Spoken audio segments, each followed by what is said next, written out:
Californians Anonymous. This is N.R. Bunny, hosting from the San Francisco Bay Area. And this is N.R. Snowden, hosting from lovely Denver, Colorado. Say, how are you doing in Colorado? Well, things are fine. Not being close to the Pacific Ocean, we're not so worried about the incoming Japs.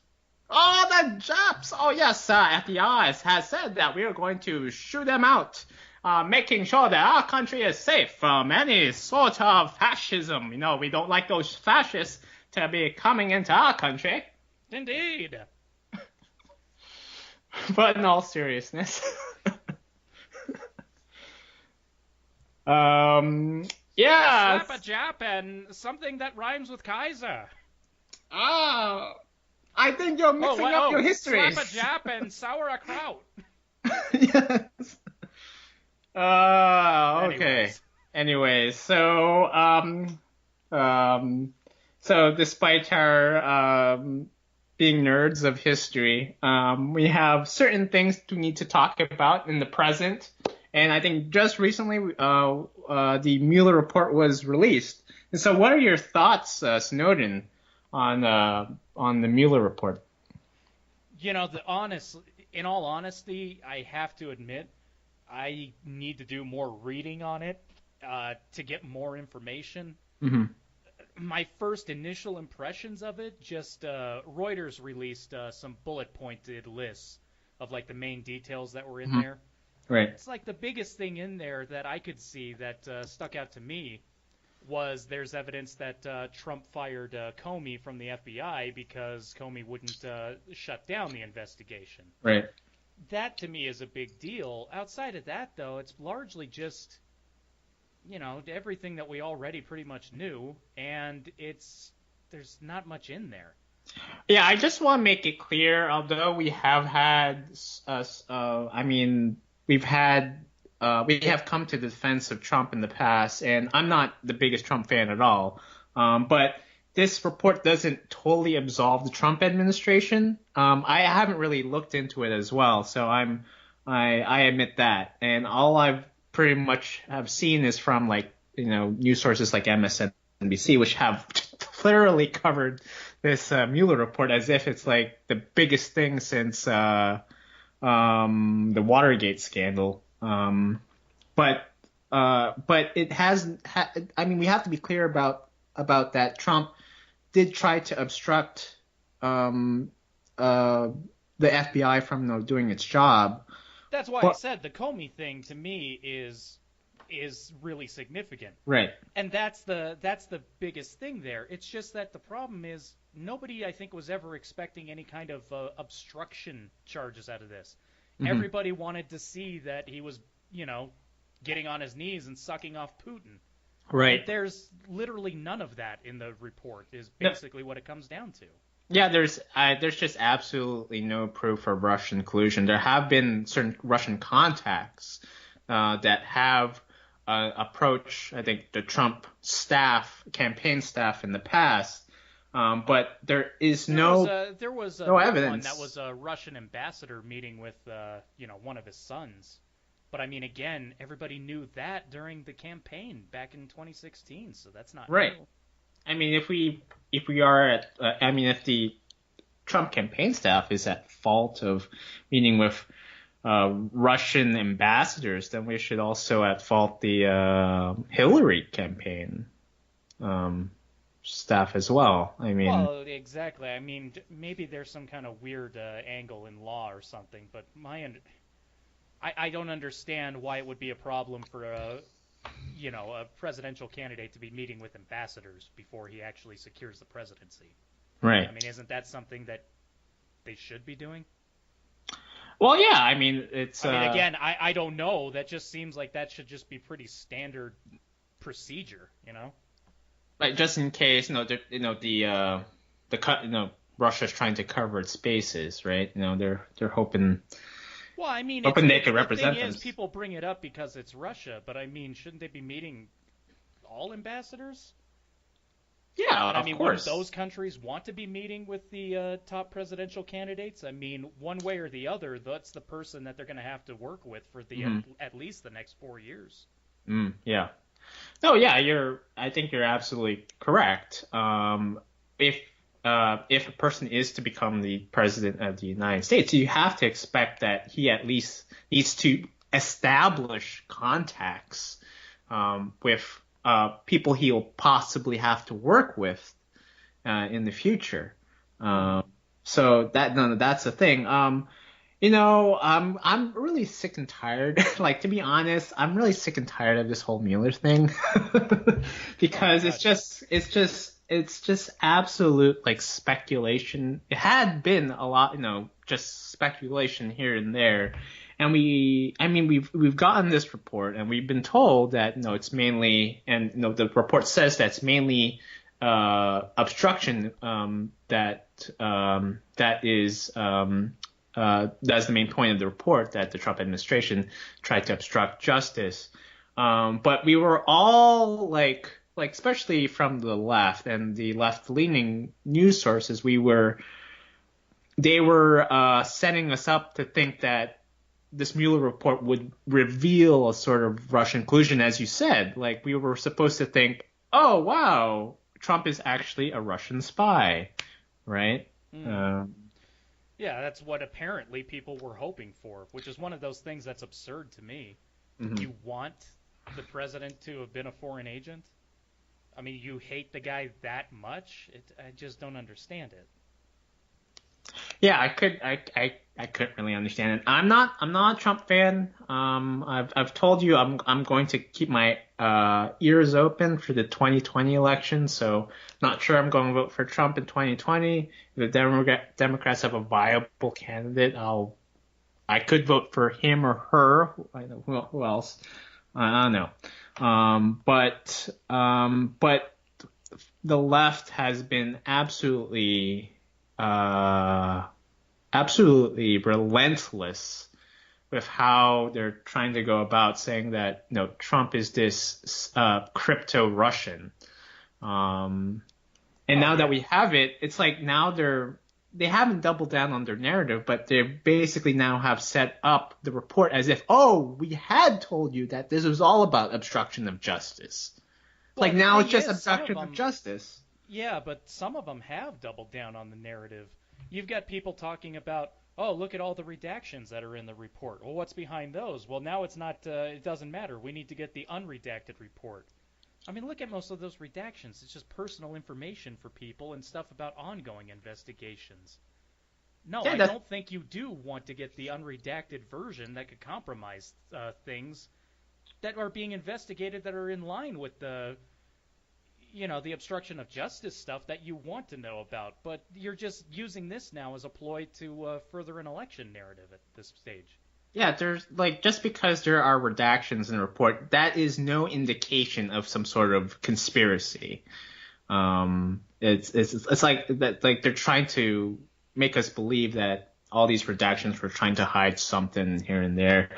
I'm just sick of cable news. I'm absolutely sick of it. I was watching MSNBC. Ooh, my condolences. MSNBC, MSNBC, motherfucking shitty news, brought to you by cunts, MSNBC. Pretty much. Okay. You know, I, it was just really like there wasn't, I mean, they're trying to overanalyze the report. I know Trump is at fault, is at guilty of trying to no, obstruct like the procedural stuff that the FBI had to do. But it was just like overanalysis of the redactions, and then like it hasn't really absolved Trump from Russian collusion or something like that. And now they're talking about impeachment. Wasn't the whole ploy of impeachment, like, once they found out that Trump was actually a Russian spy, they were going to impeach Trump? But now, because he has obstructed justice, is this going to be a reason to impeach Trump? I guess I don't even know. They've been talking about impeachment for since day one. I mean, to be perfectly honest, I don't even pay attention to it anymore. They keep Uh, talking about impeachment. They never move forward with any of that. And why they want to impeach him has always been weird, vague, and nebulous, anyways. It keeps changing all the time. well, we're at least 2 years into his presidency, and the frickin' 2020 election is coming right up. I mean, hell, like, what's the point of an impeachment if we're basically going to have a vote, basically have a referendum on how he has administrated for the past 4 years? So yeah, it's quite stupid. I don't know. I think this is just another way of the left politicking and stuff, and um yeah. Yeah. Yeah. Not all big. Yeah, not all. I just want this to stop. Want this Oh, to it's not stop. going to. You know, even if somebody else gets elected in 2020, it's just going to be a. I don't think people are going to shut up about it for years to come. Uh, well, at least we can say that Trump is probably, even though he may have obstructed justice, he's probably one of the most incompetent presidents in history. In Uh, what way? in making sure that he doesn't get prosecuted. No, not really. I mean, honestly, what I was going to say is that the big thing from the Mueller report is that it's purely Nixonian. He's his Mhm. own worst enemy. Yeah. If he had done nothing, it would have come out. He'd be completely exonerated. Everybody else would have looked like goddamn idiots. Yeah, And like what's instead, he actually did try to do stuff. It comes out he did nothing except for trying to stop the investigation that exonerated him. yeah, wasn't So that's a problem, you know? yeah, wasn't one of the quotes in the Mueller report that Trump had said, "Oh, I'm fucked." Like literally it was I'm fucked. Yeah, yeah. That's I don't know if it's those exact words, but I mean that is one of the things that he Or stated. something like Yeah. that. Yeah, it's something. No, I have to hand it to this guy. Trump is absolutely probably one of the toughest people, I guess, who has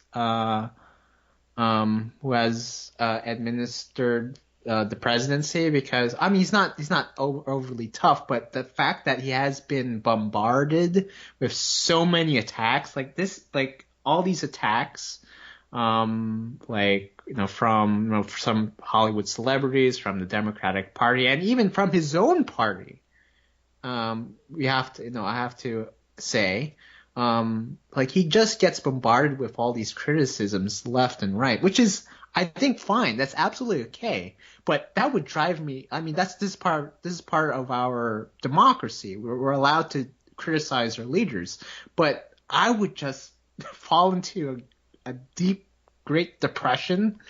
Probably I would commit suicide if, like, all of a sudden people were like saying we should assassinate the president, like Johnny Depp. Like, I like Johnny Depp, but like he has said to a crowd, let's assassinate Trump, you know, or something like that. Did he really say that? Because I'm Are you, surprised that he didn't get in trouble for that. he said something to that effect. So like, um, but celebrities are crazy. Oh, celebrities are nuts. I They're mean, I nuts. wouldn't care too much about that, about what celebrities say, because they're always saying stupid nonsense. But I mean, like anybody with anybody else saying stuff, it would wear down on you. And yeah, I guess that's one of the things is to be president, you have to have a. I guess you really do have to be in many ways psychotic. Well, you have to have a certain level of Teflon, right? Like it just bounces Well, well, off you. Teflon, sure, but I mean also just I really do mean genuinely psychotic to just be able to have so none of that stuff affects you. I mean, the vast majority of people, it would drive them nuts. You wouldn't want to be hearing that all the time.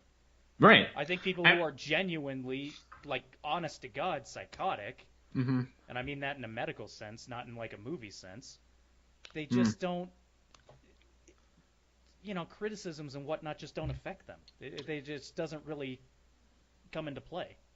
I mean, so you and I have lived through um, the Bush administration. That was a time when I felt like the country was a bit divided, especially over the Iraq War. Like once the Iraq War went rolling, there was definitely people on one side and then on the other, like battling each other out. And then there was one side basically heavily criticizing the president, for his role in the Iraq War. Mm-hmm. Um, but this whole, just these past 2 years have truly, no pun intended, have definitely trumped what I saw in the Bush administration. It's just left and right criticisms, to Trump. I mean, you have people, from the Republican Party who are highly critical of Trump, which I'm fine with. You should be highly critical of a leader if he doesn't, um, act upon, your interests, right? Mm-hmm. No, but like, man, like this guy Trump has absolutely gotten so much, uh so fast. I mean, we're just what, 2 years into his presidency. Well, no, 3 years. Sorry, 3 years, and well, no, 2 years. Like about 2 years, and it's like, Jesus, when is this going to end? When is this going to end? Oh, it won't, and I don't think it's going to end even shortly after he gets out of office. Whenever he gets out of office, people are going to be talking about him for probably another decade. So what do you think the history books will think of Trump? Oh, that I have absolutely no idea. Hell, I don't even think we're in a position where we can truly judge George W. Bush yet. Mm. You know, I think it does take quite a while before you can get to the point where you can look back and accurately assess a presidency. I think we're only. I think, frankly, we've only just arrived at the stage where we can truly analyze the Clinton administration. Mm. Because the biggest problem is that you can't really judge things in the moment because no matter what, I can't. In no time in my life has everything felt so ridiculous and divisive as it does now. Hmm. But that's because it's ongoing. Yeah. At any time when something is ongoing, people always have really, strong opinions about things, Hmm. and that's always going to color any kind of analysis. You really have to be looking back on something with just, clear and unemotional, just historical mindset. Right. Okay. I mean, even I guess even sometimes the current era, um, we place a sort of bias on, certain episodes in history, like, I guess, like, for example, Napoleon. I don't think Napoleon was totally a bad guy. He was never trying to, like, exterminate the Jews. In fact, he actually emancipated the Jews in Europe. But within the realm, within the context of World War II, they used Napoleon as a sort of context for Hitler, um, Well, yeah, I mean to Napoleon has always say, been like as one the of the conqueror of Europe, European right, trying bad to, guys. right, yeah, a bad guy. Um, but um, but yeah, like I was saying, basically that sometimes the current era, places a sort of lens on certain episodes of the past. And so maybe, you know, um, for a while, Clinton was looked upon as better than Bush because of the Iraq War. We're kind of looking at the 90s in sort of like rosy tinted glasses. But then Clinton was again criticized due to the whole hashtag Me Too movement.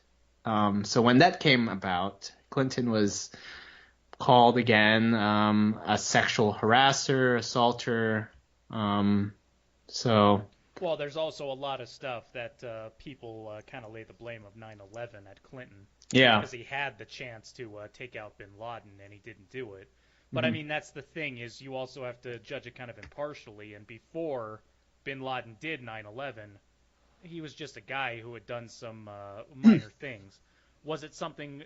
Was it worthwhile to do like a big military strike to take out the one guy when up to that point he was mostly involved in, if I'm not incorrect about this, like the USS Cole, and I think Yeah. suspected of the first World Trade Center bombing. Yeah. Wasn't even necessarily proven at that point, I don't Hmm. think. Right. No, it was I don't think anyone would have really expected the impact of 9/11.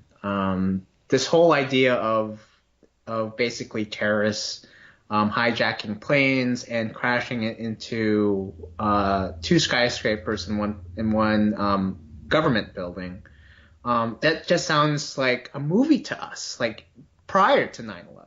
Like we would have never imagined something like that would happen. Well, yeah, That yeah. was something that, that's a scene from Independence Day, right? Like having skyscrapers toppled um, in New York City. That is a movie scene. That is absolutely that should only exist within the movie. But yeah, 9/11 caused a great precedence, and now we know better and what the consequences are of having, not monitoring, Islamic terrorism. And yeah, it's Yeah, yeah. yeah, yeah. We are still living the post 9/11 era. No, we're going to be living in the post 9/11 era for the rest of our lives. Mm, And I don't mean that as just like some kind of a cheeky joke. I mean like the effects that that had on society, they're not going away. no. I don't think we're ever going to go back to a pre 9/11 mindset. I just don't think it is ever going to happen. It's Especially a now that you've got kids that have grown up who were born after 9/11, they yeah. only know this kind of world. They have no other frame of reference. Well, it's kind of strange that they never actually witnessed it because, um, for for us, it's basically the image of, seeing those skyscrapers, the twin towers collapsing. No, that's definitely ingrained in our mind, and I absolutely know what I was doing on that day. Hmm. No, But everybody who was alive at that time does. yeah, but these people who have, these young kids who were born after 9/11, um, they don't know what life was like prior to it. So as you said, like it's just they just think it's very basically being monitored by the government, not having your family go past TSA. I remember my mom would say that she was always allowed to go past. I guess this. Actually, she was allowed to go see my dad enter his gate at the airport. Yeah, you could go right up Yeah, to just the right up to the airplane gate. gates. Yeah, Yeah. yeah. But that doesn't exist. Can't do that anymore. And you can't even like take your own like bottled water with you. So Got to take off your yeah, shoes and everything. gotta take off the shoes, despite the fact that your feet may be smelly. Yep. Yeah, but yeah, different world. Absolutely different world now. Hopefully it changes, and but I think, well, what we should hopefully change are the rise of Islamic terrorism. So hopefully it becomes. I hope we basically smash that movement, and hopefully people within the Middle East um, become more reformed, Yeah. not so fundamentalist. Well, that I have no idea. I mean, more than likely that'll happen. Whether or not it happens in our lifetimes is a different thing. Part of the problem is that just with our American cultural mindset, we just don't tend to hold grudges very long. I really don't think. Like we've Yeah, talked we about that. We don't hold grudges very long, and we just kind of move on to the next thing that we want to get angry about and whatnot. It's in many ways the kind of Islamic mindset of just being mad about things for thousands of years yeah. culturally. This is And I'm not just throwing right. aspersions. I mean, you've got No. the Sunnis and the Shia that are pissed off at each other since the original schism. Back Well, during Muhammad's day, and they're still pissed off at each other about that kind of stuff. It colors all Middle Eastern diplomacy. I think I'll have to beg to differ on this point because I think most Americans don't have a sort of grudge. I think we go day to day, going to work, making sure we pay off the bills and stuff.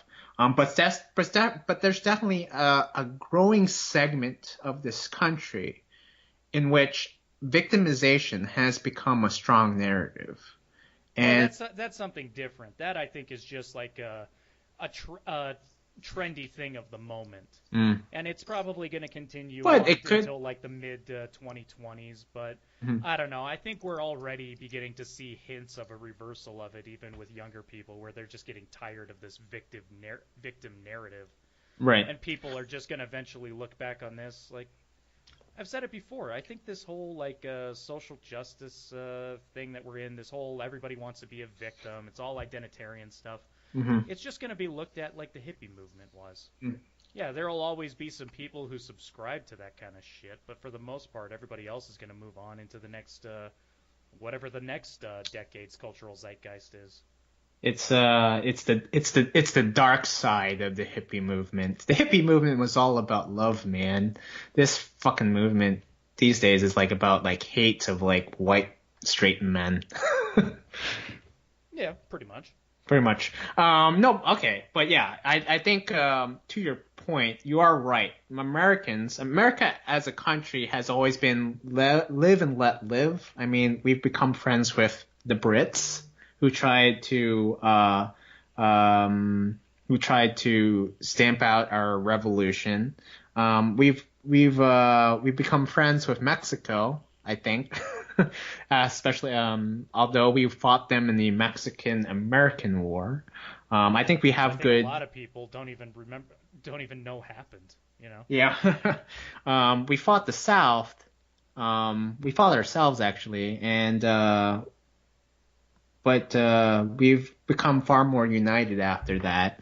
Then Spanish-American War and World War II. I mean, our closest ally in Asia is Japan.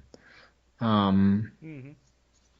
I And believe the Vietnam War, we got our Vietnam asses War. kicked. We lost that, and hell, good relations and good trade with Vietnam these days. Yeah, and I think soon there's going to be direct flights from San Francisco to Vietnam. I don't think the treaty, but there hasn't been like a treaty between the United States and Vietnam that allows for direct flights yet. But I think soon there's going to be, and because we've had a rapprochement with Vietnam, we're going to have more trade, more tourism to Vietnam. I mean, Vietnam is a beautiful country, and the food is pretty amazing. And so, Americans, I think, and Vietnamese people would benefit from this greater exchange between the two countries, despite the fact that we fought each other to death 40 years ago. Yeah, And but especially that with I mean is Dr. it. Manhattan going into the Vietnamese fields, blowing Vietnamese farmers' heads off. So Oh, of course, yeah. I remember that scene uh, very well from those documentary films. I think it was Ken Burns' Vietnam War. Yes. Well, it was fortunate at that time he was still deigning to wear some version of pants, so he didn't have his giant colossal dong swinging to the sounds of Ride of the Valkyries. Oh, I thought he was wearing his. I thought he wasn't wearing his dong. I actually preferred not him not wearing his speedo. So yeah, yeah, and the comedian out there going with his machine gun. Those are a lot of laughs. He made me laugh a lot, the comedian. He really did. Funny guy, that comedian. Yep, absolutely funny guy. I love the fact that we keep we keep our sense of history very accurate. So on this radio show, Oh, this absolutely. podcast, I mean radio show podcast. So yeah. But yeah, no, it's really amazing how forgiving this country is. I mean, I don't think it's I even necessarily forgiving so much as just we don't have the patience or attention span for it. Whatever's going on in the immediate moment, that's what we're going to focus in on, and that's what we're going to be nuts about. But as soon as that becomes a little less relevant and something else starts popping up, it's like just move on. I don't have time to be pissed about so many things all at once. mm. I mean, it's a great benefit to us that we don't remember very well. It's definitely a good thing, but it's also a bad thing. But the fact is, this country was never the the the raison d'être for this country was never about like where there's a certain people that we should vilify, like in certain countries in the Middle East, right? There are countries like Iran whose ideology is based on the fact that they want to destroy Israel. Yeah, yeah.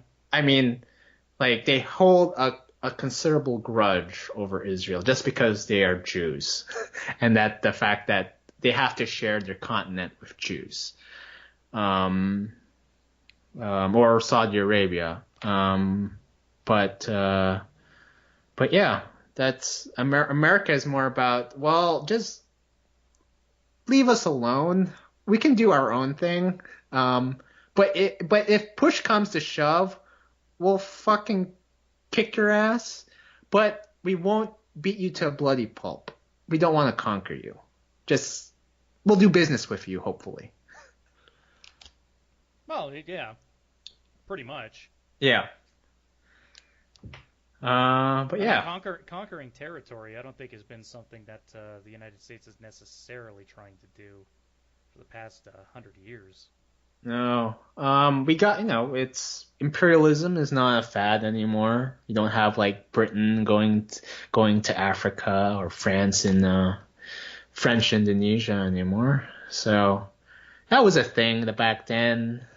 Who wants to conquer more land? It's too costly. Too costly. In fact, what we could do is probably build more land. There's so much fecal matter in San Francisco. We could probably use that shit to create a land bridge between Alaska and Russia.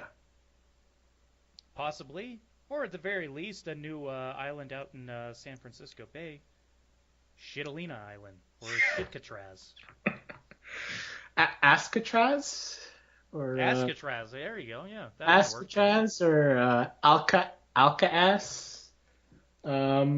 Something like that. But I guess this is a way of saying that moving on to the next topic, all of the shit in San Francisco. Yeah, so I was listening to a KCBS reporting, and I thought this was kind of like, I thought they had resolved this because they have poop patrols and an app to check on where the shit is. But apparently there's still so much shit in San Francisco that a lot of the residents are complaining that they have accidentally stepped in shit and inadvertently had to throw away their shoes because of it. It's disheartening for me because San Francisco is a very lovely city. You wouldn't know that seeing the images and reading the stories. Yeah, well, yeah, but yeah. I mean, hell, I pulled up sfgate.com with the story that was published just a couple of days ago. People are pooping more than ever on the streets of San Francisco. They are. Yeah, you look at the images that it shows here, and it's just freaking disgusting to see. This does not look like any kind of city that should even exist in the United States. No, we're a developed country. This is absolutely a travesty. We should have all the resources to combat this. We are the richest country in the world. I mean, San Francisco is one of the richest cities in the United States, if not in the whole world, right? Like one of the most rich country, most rich city. But they haven't really addressed or resolved this whole shit issue. Um, I don't know. I really think there needs to be something done. Like something there something aggressive because because we're in the 21st century right now. The whole idea of having shit lying around in the city is absolutely a 19th century scenario. We got rid of horse and buggy because we didn't want to have shit on the streets. We didn't want to have any sort of shit being habitable to diseases lying around the city. I mean, the whole reason why certain cities um, had epidemics was because of poop, right? Like Yeah. all poop flying around. And there are cases in which homeless people have gotten certain medieval diseases because of all the shit flying around in the city. Yeah. Well, and that's the thing is it all comes down to the homeless people.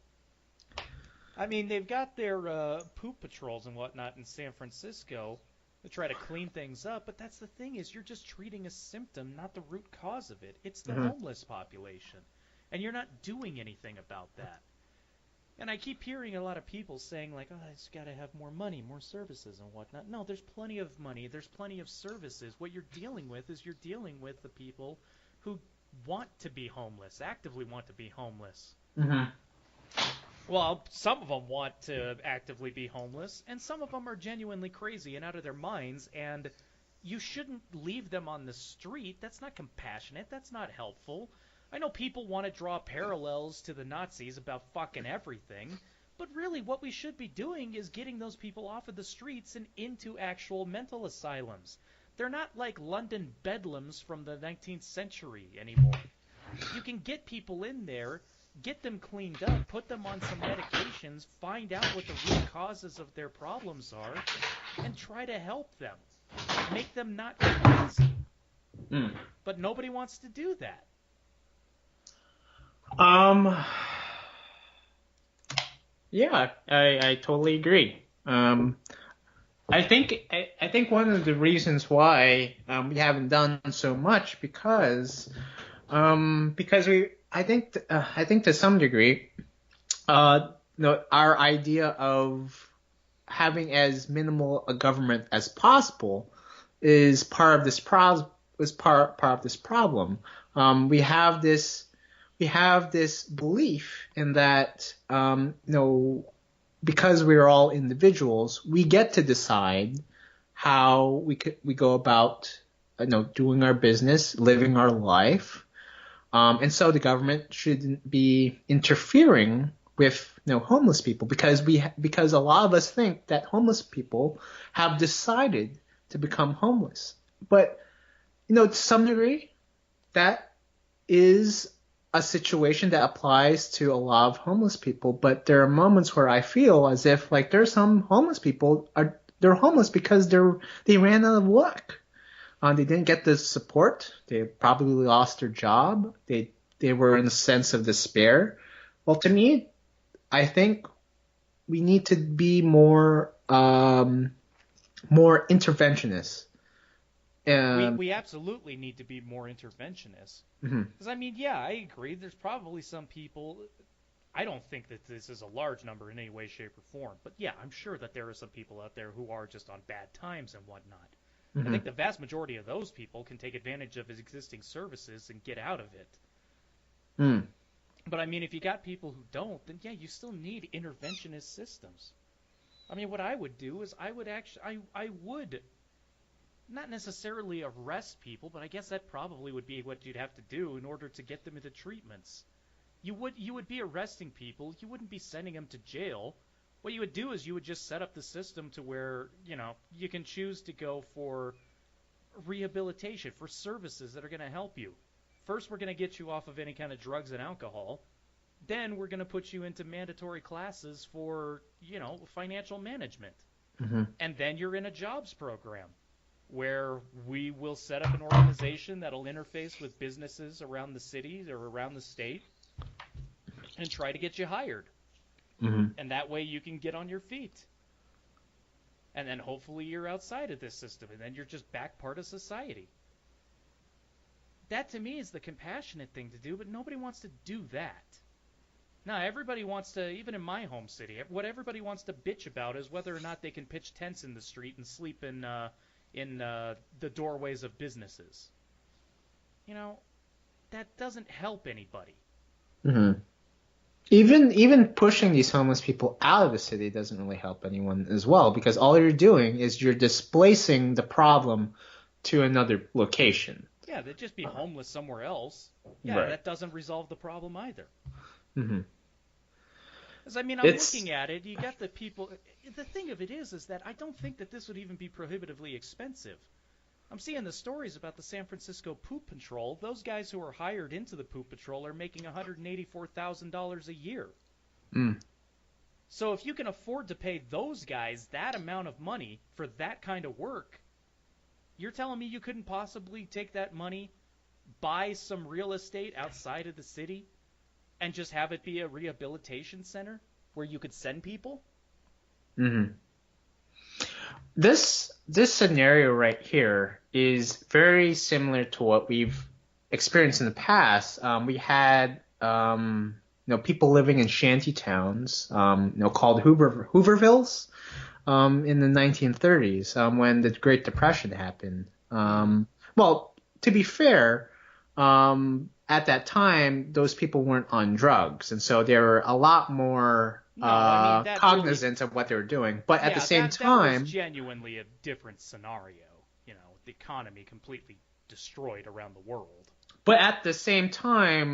we we decided that government should be more proactive, with their approach to addressing that problem. And the government allowed people to be employable, to had people working on infrastructure. We did something to get rid of the mess. Roosevelt's New Deal.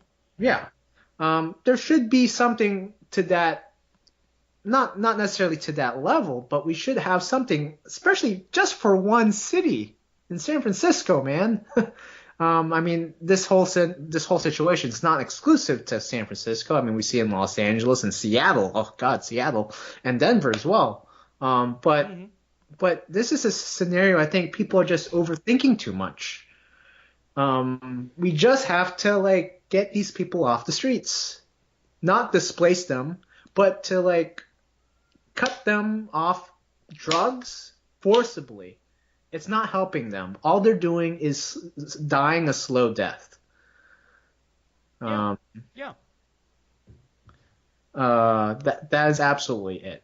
So we just have to forcibly take those drugs out of their hands, get them to work, get them to a point where there is hope, because a lot of them are in despair and they feel like they have no sense of life, they have no sense of existence, no reason to exist.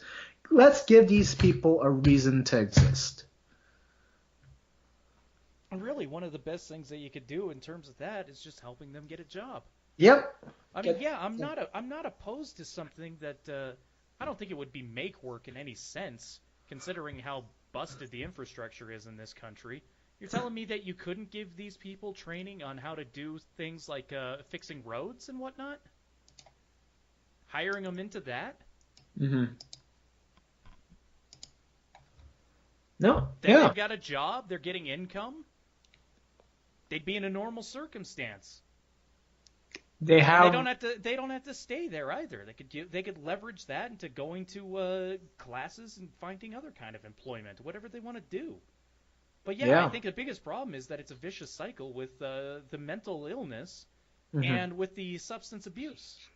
Right. You Right. gotta address those problems first. Yeah. It's kind of funny that with the whole homeless situation, this has provided a sort of context for the migrant crisis because I just recently saw that Cher um, had complained, although she's very liberal, she has complained that why should we be allowing more migrants to come into sanctuary cities when we can't even address the homeless situation? Well, it's a damn good question, isn't it? I mean, Yeah. that's the kind of question that Trump supporters and people who have been wanting walls and something to be fixed with the immigration issue have been asking for years, Hmm. and everybody always just dismissed it as racist. So I mean, it's not like Cher brought up anything unique or thought-provoking. It's like the same kind of shit people have been saying for decades now. And it's Right. still a valid and good question. Why are we spending so much time worrying about what everybody else in the world is doing when we can't fix our own shit? Right. Um, yeah. Basically, what a lot of the reasons why people have said that they don't want any more migrants coming into the country is mainly because of economics. We just don't have enough resources to address their needs. Um, it's it's kind of, I mean, I don't know why it seems as if it's trendy to be very supportive of people outside this country. I think there needs to be far more compassion for our fellow Americans because we both know how tough it is to live in this country. This country, you got to pay the bills. People are in student debt. Sometimes people get laid off. They can't pay for their own house. They go into bankruptcy.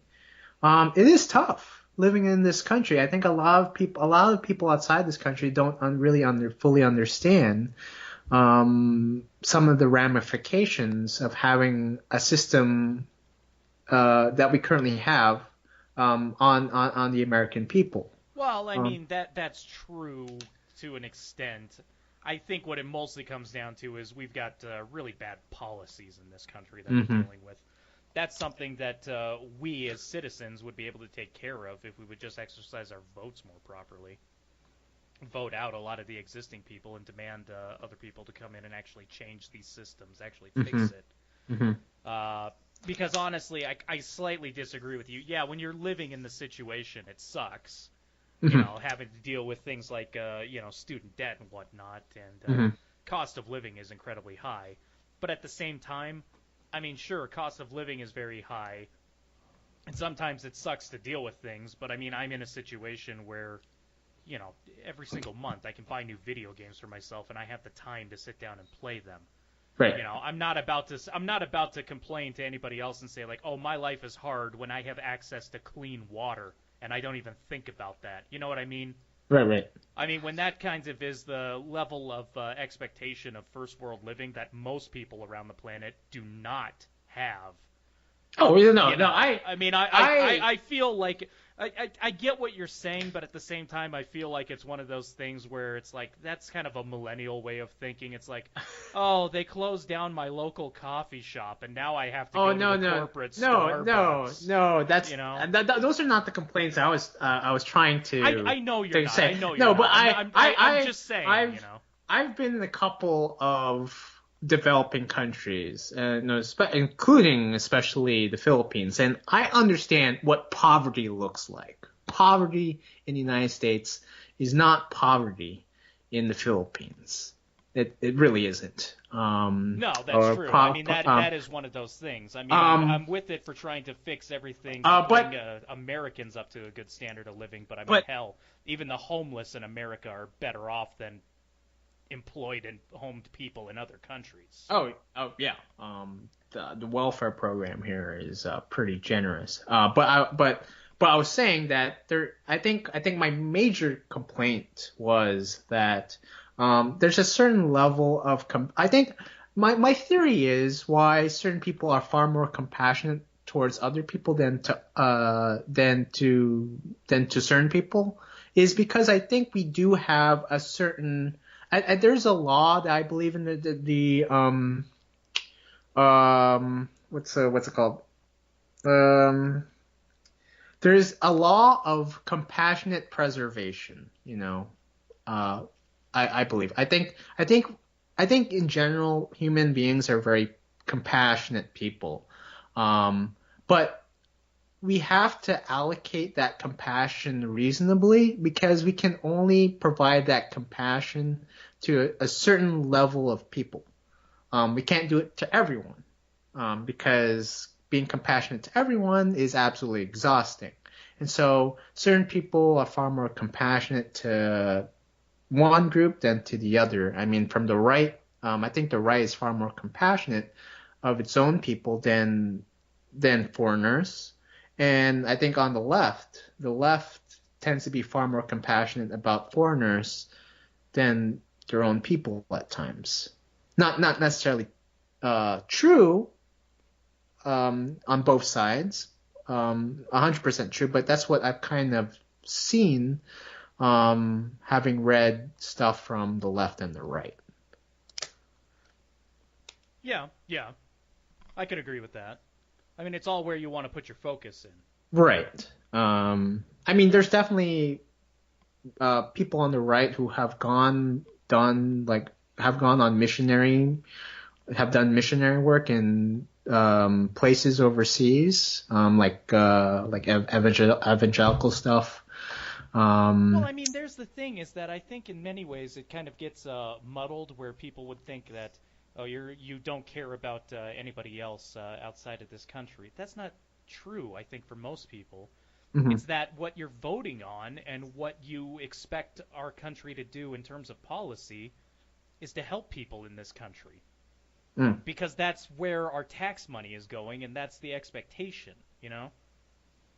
And then, yeah, like you're saying, you could be involved in other organizations and whatnot outside of that with charity work. People, who are doctors in this country, who may vote a bit more conservatively on things in terms of policy and whatnot, Mhm. and then take time off from their job to help out with like Doctors Without Borders, you know? Right. Yeah. Oh yeah. But yeah. But I think the greatest annoyance for me about I think there's a certain part of America where they seem to have shown their compassion, but it seems as if they're just trying to go be on the bandwagon, right? Well, that's one of those things, is to an extent. Whenever anybody starts bringing up words like compassion and all that stuff, I start to think of them as just virtue signaling. Mm. I can't help that because it just seems like most of the time when people are bringing up that kind of stuff, they just want to look good for like their Facebook friends or whatever. It just seems like if you actually gave a damn, you wouldn't be bringing it up because you're not trying to get accolades. To the only extent that you'd be bringing it up is try to advertise to get other people on board and help out with stuff, you know? Well, if so long as their posts brings in more people into the movement or the group or activity, I'm fine with that. But yeah, there's certain like like how like there's a shooting that happens or what's it like those terrorist attacks that happen. People all of a sudden place like a filter on their like Facebook profile where they put like the French flag or the British flag as a filter on their Facebook profile. I'll take your word for it. I wouldn't know. I don't use Okay, social okay. media. I mean, that's what some people do as like a kind of a lazy way of saying, oh, my hearts go towards the victims of this attack and whatnot. Oh, Um, yeah, yeah. yeah. It's kind of like that, sometimes, you do your charity work, you take pictures, you take selfies and stuff. This is kind of funny. This is besides the point, but this is kind of fun. This is there was a moment when a friend and I had traveled to New York. This is relevant to like selfies. And we went to the 9/11 memorial, and there's it's a beautiful place. It's a beautiful location where the two towers once stood. They are now waterfalls, and the water just it's a huge like area. So the water just flows into this like nice little hole in each of the two areas, and it's like it's an absolutely like it's a beautiful emotional moment to like to witness, you know, that place, like just this, and people are crying and stuff. So there's this one moment, like, my friend and I are in awe of this area, but there's one moment where my friend whips out his phone and takes a selfie of himself, Oh. and I'm like, what the hell are you doing?